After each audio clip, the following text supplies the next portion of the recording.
اے کسان ساڑھے ملک دے اندر انہوں نے پورا جناب 7 مہینے 6 مہینے محنت کی تھی، گندم لگائی، اس تو بعد گندم کا کی ریٹ نکلیا جی 2200 2250 2300، مکئی جڑی 4000 روپے جناب من سی وہ آ گئی 2500 تے 2800 تے۔ کیسا تسی بدماشی بنائی ہوئی پاکستان دے اندر، یعنی لٹن دی بھی اخیر ہو گئی کہ حضرت فاروق اعظم دا بڑا سخت آپ نے قانون بنایا۔ جدو کیسر و کسرا فتح ہونے لگے نا تے صحابہ جاندے آپ لشکرے، آپ نے فرمایا جتھے بھی کوئی کسان ہوئے گا اس نو کچھ نہیں کیا جائے گا جدو تک وہ باقاعدہ جنگی لباس پا کے شریک نہ ہوئے۔ اور حضرت فاروق اعظم نے قانون نافذ کیتا، جڑا کسان دے لباس وچ ہوئے گا اس دا نہ رستہ روکیا جائے گا، نہ اس نو زدو کیتا جائے گا، نہ اس نو قید کیتا جائے گا، نہ اس کو معصول لیا جائے گا۔ اور اسلام دے آئلی قانون دے مطابق اور اوائل قانون دے مطابق جڑا عشر ہے زکوٰۃ عشر ہے وہ دے گا، باقی اس کو کوئی ٹیکس نہیں وصول کیتا جائے گا۔ اے حضرت فاروق۔ اور دوسرا فرمایا کہ جتھے مسلمان فوجاں جان گیاں کھڑیاں یا اگدیاں ہوئیاں فصلاں نو تباہ نہیں کیتا جائے گا۔ کسان دے بارے حضرت فاروق اعظم نے اتنا کچھ کیتا، لیکن یہ ہیں یورپ کے نمائندے اور یہ پاکستان کے اندر پہلے تو آپ نے ملک کا چھوڑا کچھ نہیں، آپ نے ملک کے اندر سوسائٹیاں بنا کر جتنی زرخیز زمین تھی وہ ساری سوسائٹیوں کے انڈر کر دی ہے، پورا ملک سوسائٹستان بنا دیا ہے جی، جتنی زرخیز زمین تھی ہم پورا پاکستان پھرتے ہیں، بلکہ خصوصاً یہ مین روڈوں کے ساتھ ساتھ جتنی زمینیں تھی ساری ختم کر دی، بلکہ پچھلے سال یا اس سے پچھلے سال 5 لاکھ یا اس سے کم و بیش درخت آپ نے ملتان کے اندر کاٹ دیا، پوری تباہی پھیر دی پورے پاکستان کی۔ اب اس کے بعد جو بچ گیا ہے اس پاکستان کے اندر ایسے قانون بناؤ جو محمد عربی کے دین کے مخالف ہوں۔ آج تک کوئی عوام واسطے تو بل پاس نہیں ہویا، کوئی حضور دے غلاموں واسطے تو بل پاس نہیں ہویا۔ پہلے کہندے سن بجلی دا بڑا شارٹ فال ہے، ہن ادھا ملک 43% تقریباً جناب سولر پینل تے چلا گیا، اور جناب آج تک ایسا کوئی بل پاس تو نہیں ہویا کہ مساجد واسطے مدارس واسطے اللہ دے گھراں واسطے جناب بل ختم ہو جائے گا۔ ایسا بل تو ہمیں کدی نہیں ملے گا۔ جدو انہوں نے کوئی بل آئے گا تو اسلام دے مخالف آئے گا۔ اے جی 18 سال دی شادی اور جناب 18 سال تو کم ہوتے کہ جناب اس کو سزا بھی دیتی جائے گی اور اس تے پرچہ بھی دیتا جائے گا۔ میں کہے افسوس کہ تساں پاکستان دے آئین ہوتے لکھیا نہیں پڑھیا کہ ایتھے کوئی قانون اسلام دے متصادم نہیں بن سکتا۔ جس نے اس بل دی حمایت کی تھی انہوں نے اسلام دا نہیں پتا۔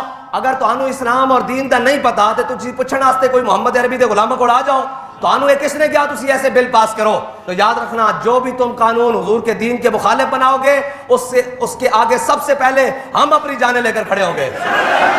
اسلام کے قانون ہوں گے سب سے پہلے۔ ہمارا کیا منشور ہے بھئی اسلام ہے، اور یہ پاکستان اسلام کے نام پر بنا ہے، یہ انگلستان کے نام پر نہیں بنا۔ اس کو بنانے کے لیے قائد اعظم محمد علی جناح آیا، علامہ محمد اقبال آئے، مولانا حضرت موہانی آئے، احمد اللہ شاہ مدراسی آئے، صدر الدین آزردہ آئے، فضل خیر آبادی آئے۔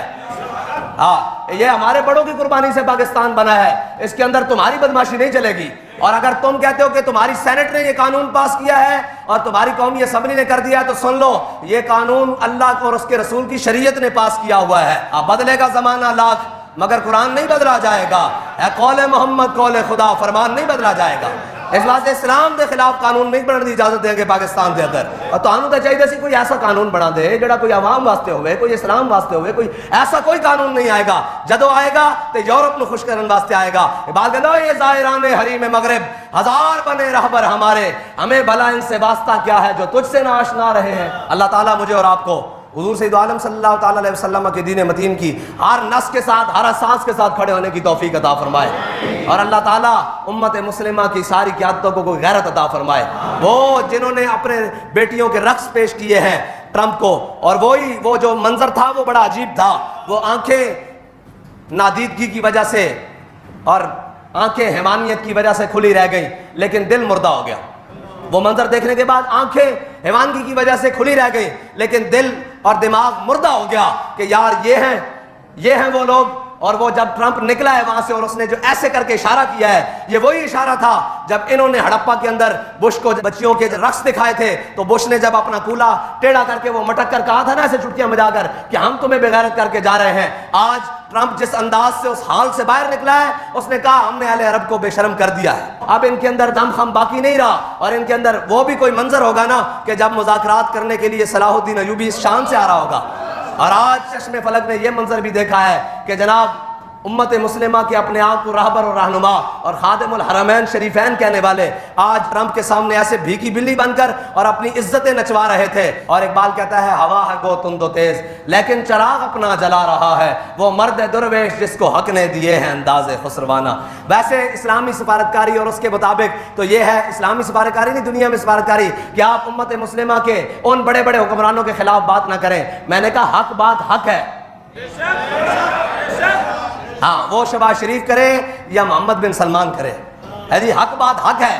اور یہ تو نہیں ہو سکتا نا کہ ہم جناب کفر کو راضی کرنے کے معاملے میں کہیں یہ خادم الحرمین ہے. نانا خادم الحرمین سلطان صلاح الدین ایوبی ہے، خادم الحرمین شاہ فات تھا، جیسا بھی تھا نا، جیسا بھی تھا گئے گزرا تھا. اس نے جا کر بھٹو کو فون کیا، اس نے کہا ان جناب اسرائیلیوں کی اتنی جرت ہو گئی ہے، جتنا خرچہ آئے گا میں تمہیں دیتا ہوں، اپنے پائلٹ بھیجو وہاں پر جناب بغداد میں، اور ہم نے اسرائیل سے بدلہ دینا ہے. کہتے ہیں اسرائیلی جب اس وقت کے مگ طیارے جناب ہوا میں اڑے تو انہوں نے سمجھا کہ یہ چھوٹا سا شکار ہے، یہ آئے ہوئے طیارے ہیں، یہ کون ہے؟ لیکن ادھر سے پاکستانی شاہین تھے. جب انہوں نے اسرائیلیوں کو پلٹا نا، آج تک ان کو وہ درد ہے. وہ جتنے بھی تھے جیسے بھی گئے گزرے تھے، میں شروع سے کہتا ہوں امت مسلمہ کی حالت آج سے پہلے اتنی پتلی کبھی نہیں ہوئی. امت مسلمہ کی اتنی پتلی حالت کبھی نہیں ہوئی آج تک جتنی اب ہوئی ہے. بلکہ جب پوری دنیا میں لان تان ہوئی ہے تو وہ کہتے ہیں کہ ہم $20 ملین کی امداد دیں گے غزہ کو. میں نے کہا ان کو تمہاری امداد نہیں چاہیے، وہ تو پاکستان والے بھی پہنچا رہے ہیں، تحریک لبیک والے پاکستان والے بھی پہنچا رہے ہیں. ان کو تو کوئی تگڑی بات چاہیے جو اسرائیل سے کرنے کے لیے ہو. اسرائیل سے تگڑی بات کرنے کے لیے تو یہاں مرد درویش بیٹھا ہو اور ویل چیئر پر بیٹھا ہو. اور اتنے بڑے حکمران ہو کر جو اسماعیل حنیہ کا یا سنوار کا جنازہ نہیں پڑھ سکے، وہ کس خوشی میں $40 ملین کے جہاز ٹرمپ کو دے رہے ہیں؟ اس لیے کہ تم نے فلسطین پر صحیح ظلم کروایا ہے، تم نے اسرائیل کو کھلا سور بنایا ہوا پوری دنیا میں بدماش. اس کا صلہ ہے قال کہتا ہے گلا جفائے وفا نما، حرم کو جو اہل حرم سے ہے کسی بت قدے میں بیان کروں تو صنم بھی کہہ دے ہری ہری.